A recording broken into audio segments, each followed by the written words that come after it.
A paz do Senhor. Amém. A paz do Senhor. Meu nome é irmão Marcelo.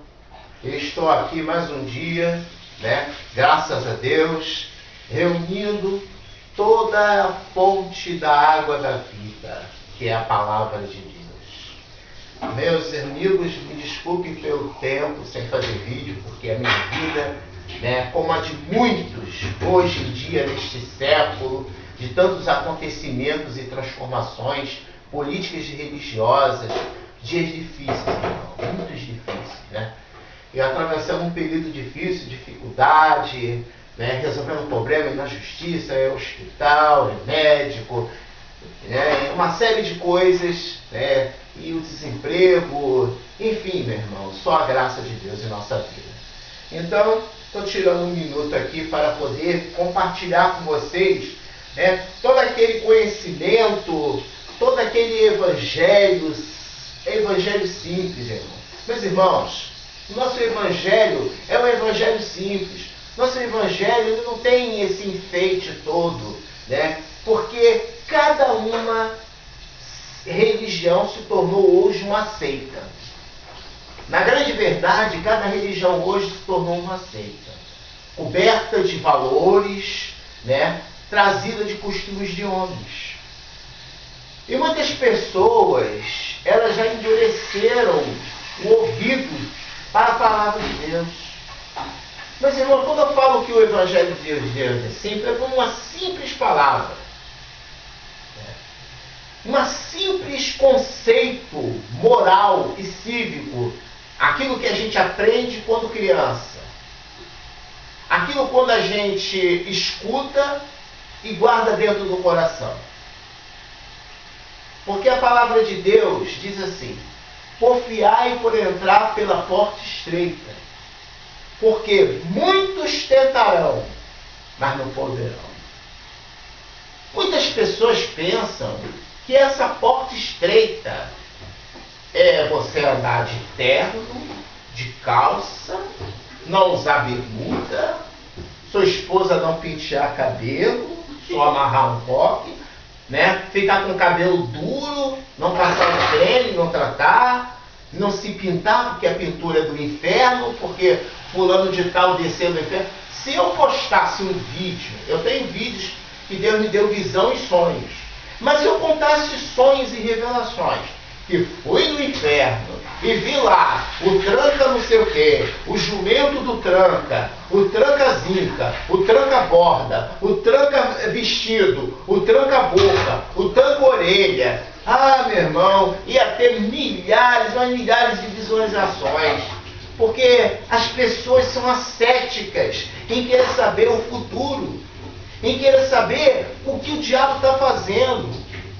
Mas, meu irmão, o que me importa saber o que o diabo está fazendo ou não? Porque se o diabo ele nunca teve poder sobre Deus, nem sobre a minha vida, nem quando eu, outrora, era um homem que tinha rejeitado a palavra de Deus, que tinha negado o Espírito Santo e a sua eficácia dentro da minha vida.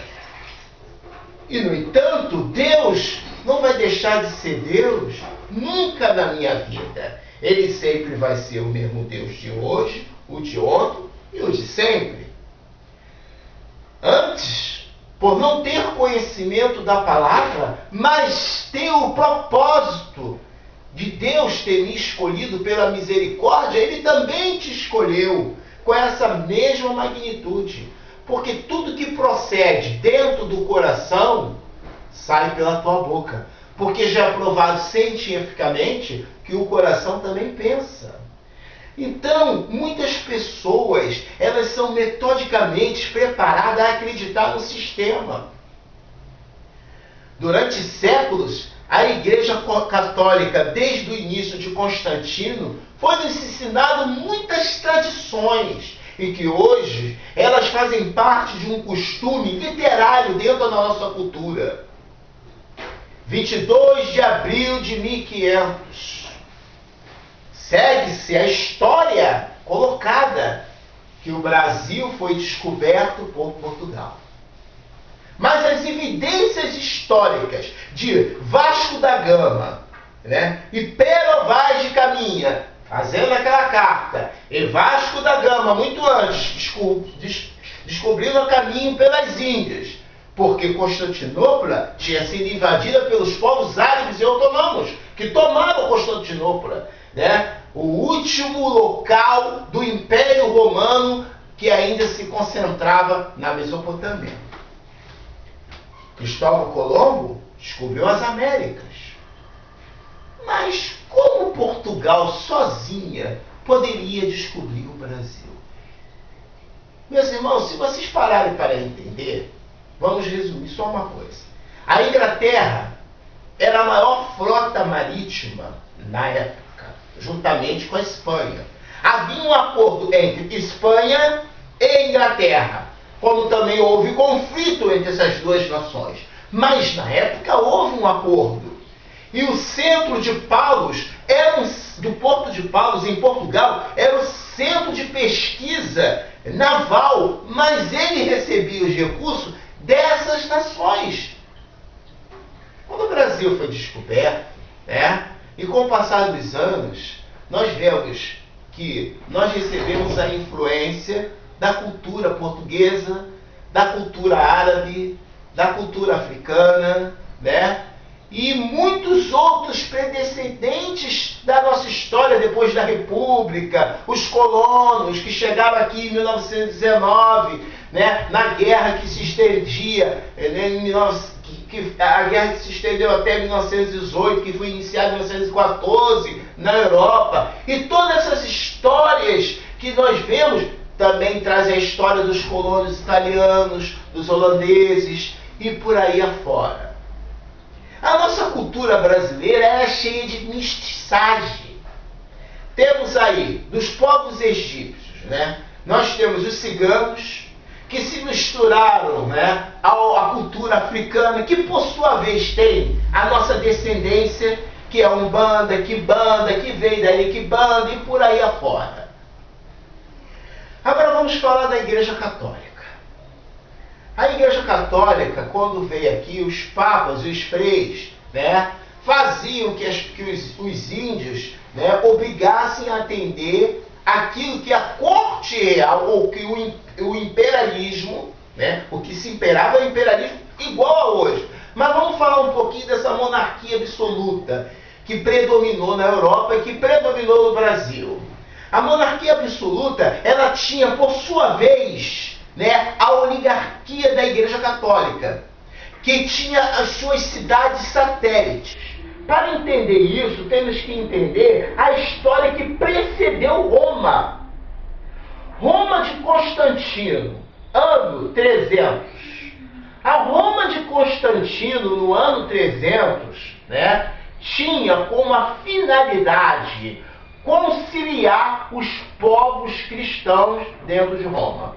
Roma estava perdendo as guerras para os povos celtas, para os hunos, para os gotos, né, e para outros povos da localidade que se formaram durante os séculos.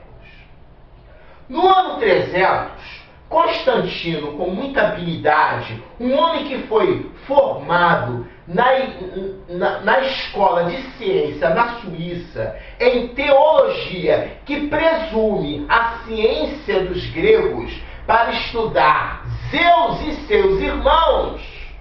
Constantino, com muita habilidade, com muita cultura, que era um homem culto, Constantino era filho de Constante, que nasceu, né, um século depois, nasceu na Inglaterra, atual Inglaterra, que estava por parte sob domínio romano. Seu pai mandou para a Suíça, onde ele estudou teologia, se formou, se agregou e veio participar do governo de Maximiano, que era o imperador romano na época. Nessa época havia uma crise muito grande. uma crise econômica, uma crise de revolta dentro de Roma e fora de Roma e suas províncias divididas do norte, do sul e do leste. Eles provavelmente estavam perdendo as forças do norte e suas legiões estavam contaminadas porque elas estavam praticamente usando pessoas que eram lutadores, guerreiros, né, de outras províncias. E pagava-se uma soma muito alta. Roma estava perdendo em natalidade. Roma tinha perdido muitas tropas. E Maximiano estava perseguindo os judeus. Os judeus não, me desculpe. Estavam perseguindo os cristãos e eles estavam sendo mortos. Porque ele não queria que essa fé de Cristo fosse propagada. Para ele era uma ameaça ao governo do Império Romano. Mas Constantino não. Constantino, com muita habilidade, não só conseguiu perdoar os cristãos, mas oficializar, né, o dia 25 de dezembro como dia de adoração a Deus. Meus irmãos, muitos de nós trazemos essas tradições para dentro da nossa cultura. Em qualquer religião que nós podemos ouvir, seja ela evangélica, seja ela católica, seja ela espírita, tem a comemoração do dia 25 de dezembro. Mas o que representa esse dia 25 de dezembro na sua ciência? Vamos lá. Era isso que eu queria abordar aqui com os irmãos, para que os irmãos compreendam. O general Aurelius, né, que foi imperador romano, no ano 274 anos depois de Cristo, né, oficializou o dia 25 de dezembro como adoração ao deus Mitra, ou deus Sol. O que representa o deus Mitra? O deus Mitra, ele tem uma ação, né, sobre a ciência grega.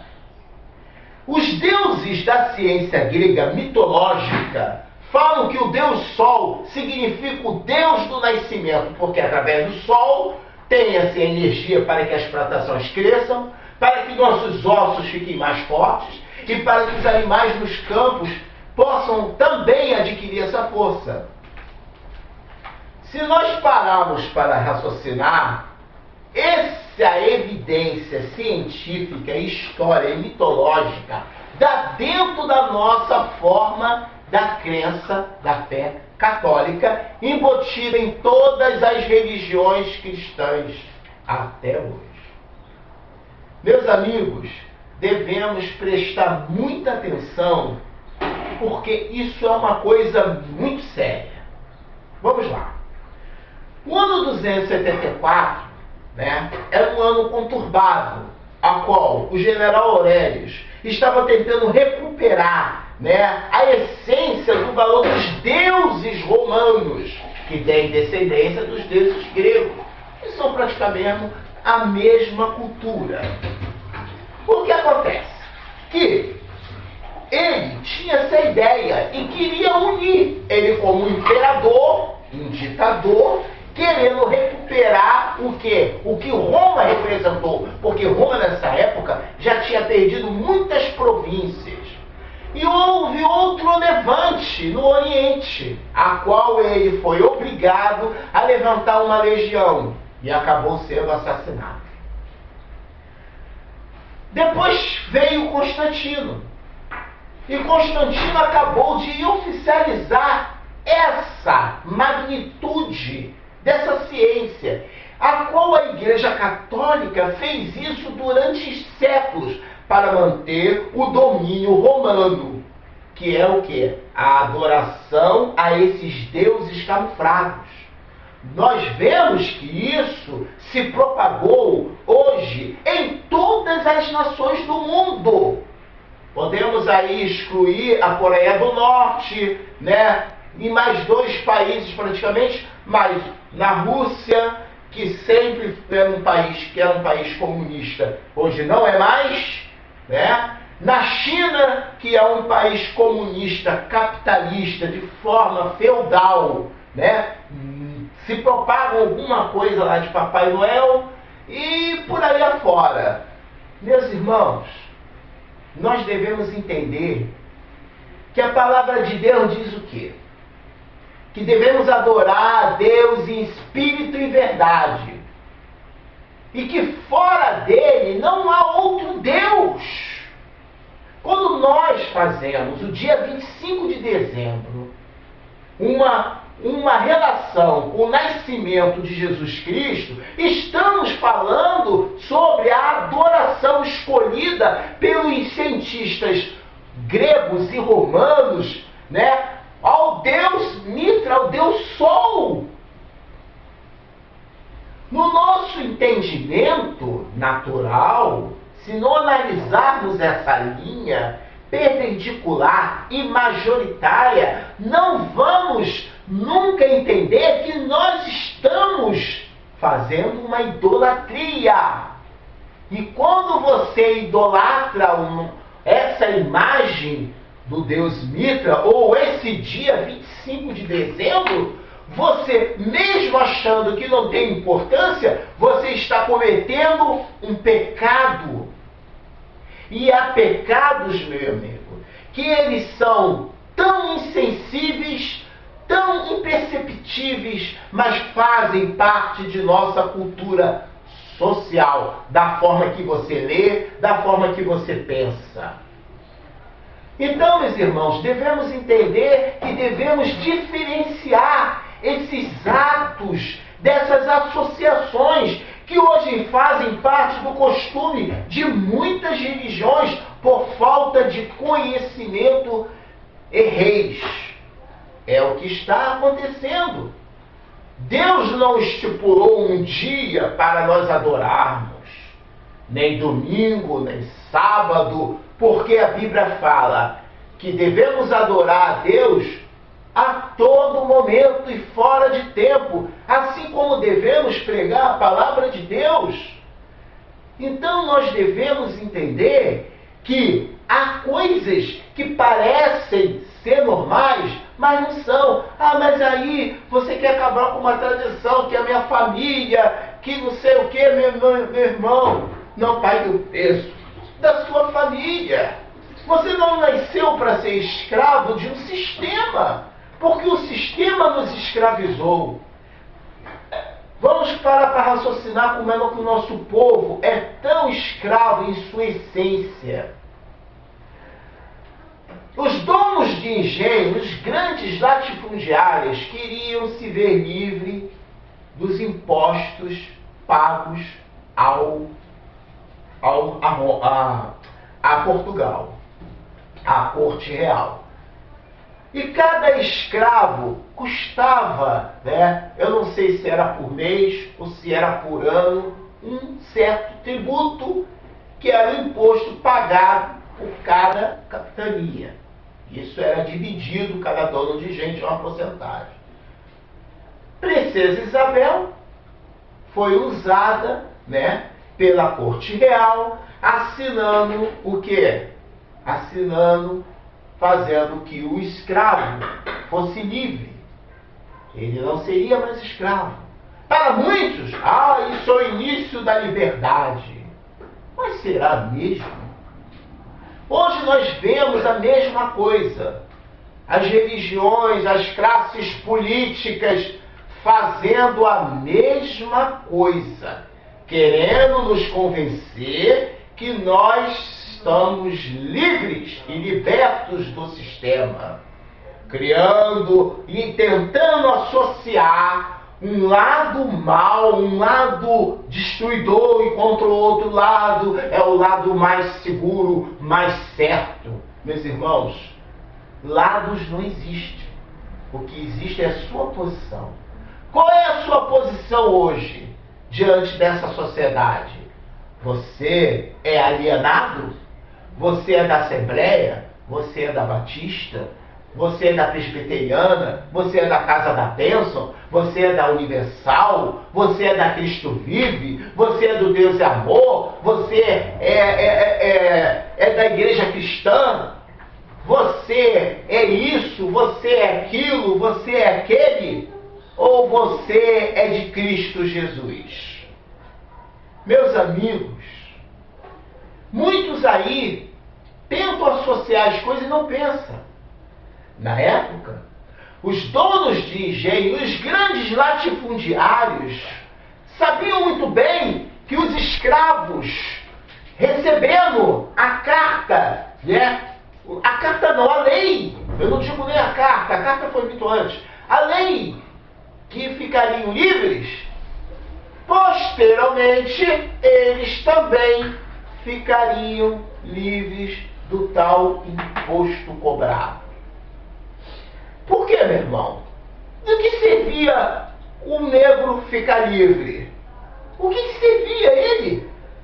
Porque a princesa Lei Áurea era uma lei que não servia para nada. Por quê? Porque os escravos iriam sair, né?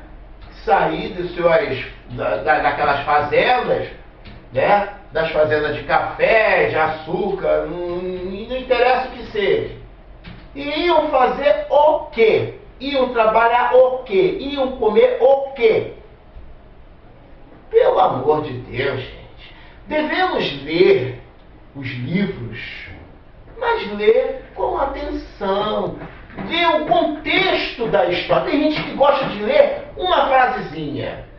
Tem gosta de ler pequeno, mas ele não lê todo o texto, ele não analisa o contexto. Aí fica muito fácil ser manipulado. Não deixe que ninguém te manipule com versículos bíblicos e nem com trechos históricos milaborantes da história. É por isso que nossa nação está assim. É por isso que nossa